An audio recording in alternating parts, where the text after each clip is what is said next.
ನಾನು ರಾಜ್ಯದ ಅಧ್ಯಕ್ಷನಾಗಲ್ಲ, ಶಿಕಾರಿಪುರ ಕ್ಷೇತ್ರದ ಶಾಸಕನಾಗಿ ಮಾತನ್ನು ಹೇಳ್ತಾ ಇಲ್ಲ.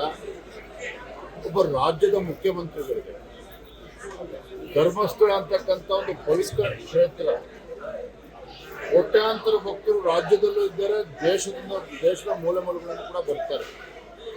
ಯಾವನೋ ಒಬ್ಬ ಬೀದಿಯಲ್ಲಿ ಹೋಗ್ತಕ್ಕಂಥ ಒಂದು ಧರ್ಮಸ್ಥಳದ ಬಗ್ಗೆ ಒಂದು ಹೇಳಿಕೆಗಳನ್ನ ನೀಡಿದ್ದಾನೆ ಅಂತ ಹೇಳಿ ಅದನ್ನ ಆಧಾರವಾಗಿ ಇಟ್ಕೊಂಡು SIT ರಚನೆ ಮಾಡೋದಿಲ್ಲ. ಈಗ ಹೇಳ್ತಾರೆ ನಾವು SIT ರಚನೆ ಮಾಡಿದ್ದಕ್ಕೇನೆ ಗೊಂದಲ ಪರಿಹಾರ ಆಯ್ತು ಅಂತ ಹೇಳಿ. ಆದ್ರೆ ಇದರ ನಡುವೆ ಏನು ಅಪಪ್ರಚಾರಗಳಾಯ್ತು ಧರ್ಮಸ್ಥಳದ ವಿಚಾರದಲ್ಲಿ,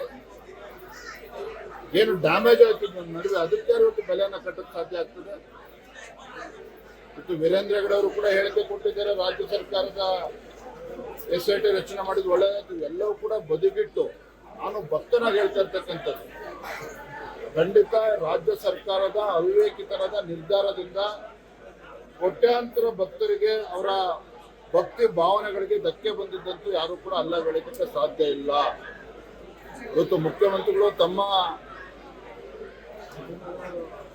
ಬಂಡವಾಳನ ಮುಚ್ಚಾಕಿಕೊಳ್ತಕ್ಕಂಥ ಸಲುವಾಗಿ ತಾವು ಮಾಡಿರ್ತಕ್ಕಂಥದ್ದು ಸರಿ ಎನ್ನುವ ರೀತಿಯನ್ನು ಬಿಂಬಿಸ್ತಾ ಇದ್ದಾರೆ. ಖಂಡಿತ ಸರಿಯಲ್ಲ. ರಾಜ್ಯದ ಜನ ಗಮನಿಸ್ತಾರೆ.